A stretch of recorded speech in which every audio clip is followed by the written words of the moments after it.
bien, entonces lo último que sí es de bastante interés y quisiera también compartirles un poco lo que he podido ver, lo que se me ha permitido ver en los modelos que he armado, es el modelo de enrutamiento, los métodos de enrutamiento. Hay varias posibilidades, de esto se habla mucho, hay quienes lo simplifican bastante y hay quienes toman modelos un poco más con métodos un poco más complejos para representar este tránsito de avenidas. Entonces, ¿qué está bien, qué está mal? Este básicamente estudia el efecto en el hidrograma se desplaza un poco más, el pico se desplaza a la derecha y el hidrograma como tal, la magnitud del caudal también disminuye en un punto más aguas abajo del otro, generalmente en cauces largos, incluso sin considerar todos los procesos de infiltración que se pueden estar dando dependiendo del recorrido del río, si es un río que tiene un recorrido de bastantes curvas, no lo sabemos, tenemos por allí alguna estructura o algo que tener en cuenta. Eso de hecho baja o mueve el hidrograma, pero aparte tenemos que la onda de por sí, al irse transportando, va generando este efecto que vemos en pantalla. Vamos a ver un hidrograma más aplanado. Entonces, como tal, este efecto, para no sobredimensionar nuestros caudales, no tomar como que el aporte completo de las cuencas de arriba llega tal cual a un punto de aguas abajo, es que existen los modelos de enrutamiento que se le asignan a los elementos ridge o los elementos cauce. Entonces, hay muchos métodos, onda cinemática, entre los más conocidos deben haber escuchado de Muskingum-Punch, y un resumen de la experiencia tal vez de utilizar uno y otro, y es que es posible utilizar cualquiera. Hay formulaciones muy simples que nos resumen todo a un par de parámetros, a un solo parámetro, pero siempre yo voy a recomendar que utilicemos los métodos que nos permitan introducir datos de la sección del río. Si no, para mí esa es la manera más representativa de darle al programa una idea de qué va a pasar en ese caso. Hay métodos, de hecho acá tengo un ejemplo de Muskingum que es muy usado, que tienen su sustento, nos dan un resultado aproximado, pero que muchas veces no va a ser del todo representativo como lo sería un método de Muskingum-Punch o de onda cinemática. Allí, donde nos piden un dato, sabemos que el río no tiene una sección uniforme, pero sí por rangos o por tramos de cauce nosotros podemos ingresar una sección aproximada con taludes aproximados, con datos aproximados de la velocidad que pasa por allí, y eso sí le da al programa una mejor representación de este tránsito. Entonces yo siempre aconsejo eso. Cuando me preguntan qué método utilizar, yo recomiendo cualquier método que les pide datos de la sección de causa. Eso en resumen. Entonces tenemos Muskingum aquí, de hecho este es el efecto del que hablaba, ¿no? Lógicamente lo que nosotros vamos a tener de resultado al hacer clic al elemento cauce al que se le ha aplicado estos métodos de enrutamiento es un caudal de entrada que es este de color rojo y un caudal de salida que es este de color azul, desplazado, el pico desplazado, y el caudal va a haber disminuido. Entonces, hay simplificaciones, como les comentaba. Si no tenemos casi nada de datos de la zona, siempre ayuda a representar de alguna forma. El modelo de Muskingum va a tener dos variables, tres en realidad. Aquí esto es un recorte de la misma guía de HMS. El K viene a ser un parámetro que representa más que nada la rapidez con que la onda de crecida, como dice acá, se mueve a través del tramo de la corriente.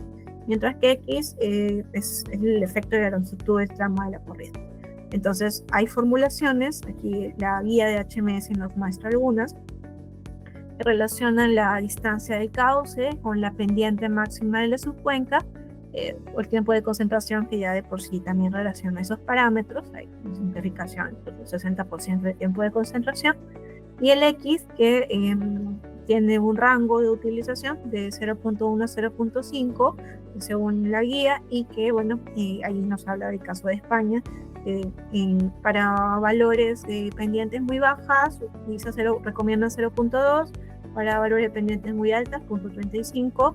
Como digo, esto es variable, se puede calibrar, y siempre recomiendo calibrar sobre estos parámetros que son un poco más inciertos, brindándole los rangos, y un número de subtramos, que básicamente es secciones en las que el método va dividiendo el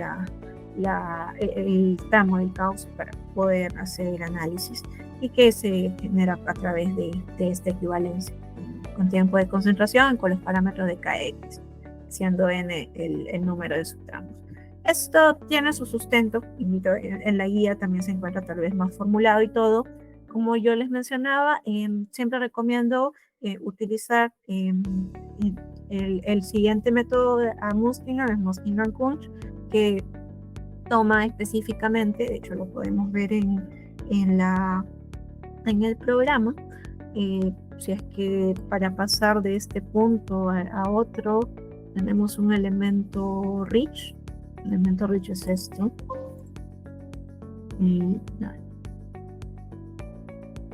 Este elemento, recordemos, hay que siempre vincularlo con su elemento voz abajo. Bien, entonces el elemento rich va a tener aquí la opción de asignarle un método de route, de tránsito. Muskingum-Wunsch, si empezamos con Muskingum, podemos ver los parámetros que decía ahora, ¿no? Vamos a tener un K, un horas, un X, que es este coeficiente que se mueve en rangos, y la cantidad de subtramos que consideramos apropiada para la longitud. De hecho, creo que también con la equivalencia que se mostraba ahí, sale un número inicial que poner, que se puede calibrar. El que yo menciono, Muskingum-Wunsch, y ya incluye la longitud misma del cauce. De hecho, si esto lo han calculado directamente con un modelo de elevación digital, estos datos ya automáticamente los tenemos, porque con el modelo de ayer podíamos ver que al calcularlo automáticamente, el modelo ya ve el recorrido del cauce más largo, bueno, de los cauces que va formando dependiendo del tamaño de nuestra subcuenca, y ya lo tiene por default, ¿no? Cuánto mide cada reach, no la longitud recta, sino la real, y la pendiente que tiene. También incluye un factor n de Manning que relaciona lo asociado a la rugosidad. También aquí pide un caudal estimado que pase por allí. Si nosotros lo que estamos haciendo es buscar caudales, probablemente no lo tengamos, así que lo recomendable usar acá es este valor de celerity, que básicamente es la longitud. Bueno, si un elemento rich siempre va a estar dentro de alguna intercuenca, entonces es básicamente el tiempo la longitud del elemento entre el tiempo de concentración, o sea, la velocidad con la que pasa por ese tramo, no es mucho más que eso. Y en forma, bueno, siempre la forma que más se adecue a nuestra quebrada, a lo que estemos evaluando. Acá nos da muchas formas, ¿no? Circular, rectangular, trapezoidal, triangular. Generalmente los cauces de nuestros ríos pueden ser más asociados a secciones trapezoidales. Y bueno, nos va a pedir un ancho de solera, una pendiente estimada, nos pide el valor horizontal considerando una en vertical, y nos pide también, bueno, esos son todos los datos que nos pide. Entonces esta mayor información, si bien nos va a generar el trabajo de ir mirando secciones y de ir sectorizando nuestros cauces dependiendo de qué tanto varíe la sección, es importante si tenemos largas longitudes de tramos de cauce que podrían estar generando este efecto de propagación de caudales. Entonces yo siempre invito a que, cuando recomiendo qué utilizar, siempre utilizar estas metodologías que involucren la sección, ¿no? El método de onda cinemática también de forma muy parecida relaciona esos puntos. Entonces, es cuestión de darle la información que necesita dependiendo de también el levantamiento de terreno que hayamos hecho. Es básicamente eso. Entonces, bien, seguimos con la siguiente lámina. Con eso ya hemos hecho un repaso de todo lo que es el modelo meteorológico y sus procesos. Me parece que es un gran avance porque luego de eso se han dado cuenta, es más que nada aprender cómo aplicar los casos específicos en GHMS que probablemente les sea útil en una u otra particularidad de los proyectos. Porque luego el proceso es bastante simple. Tenemos un modelo de cuenca, le asignamos sus procesos, ponemos los parámetros que necesiten. Disculpen. Y incluimos un modelo meteorológico, especificaciones de control y tenemos un hidrograma. Es simple si lo vemos de ese lado.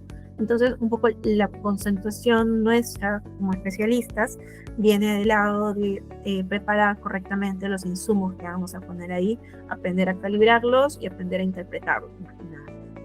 Ese es el plus que tenemos nosotros que darle al procesamiento tan rápido que hace GHMS. Y entonces, en lo que respecta al segundo módulo, que es el modelo meteorológico, nosotros dijimos, ¿no? El primer módulo es más que nada la maqueta del sistema que vamos a nosotros representar. La maqueta de la subcuenca, los procesos que se originan ahí, el uso de suelo, las pendientes, o sea, la respuesta hidrológica a través de los modelos de transformación, precipitación, escorrentía, la propagación que se va a dar en sus cauces, es la maqueta de todo, pero la maqueta en seco. Esto nos va a generar un hidrograma cuando nosotros apliquemos sobre eso un caudal o una precipitación. Entonces, ahí es donde entra el modelo meteorológico que recoge todos estos puntos.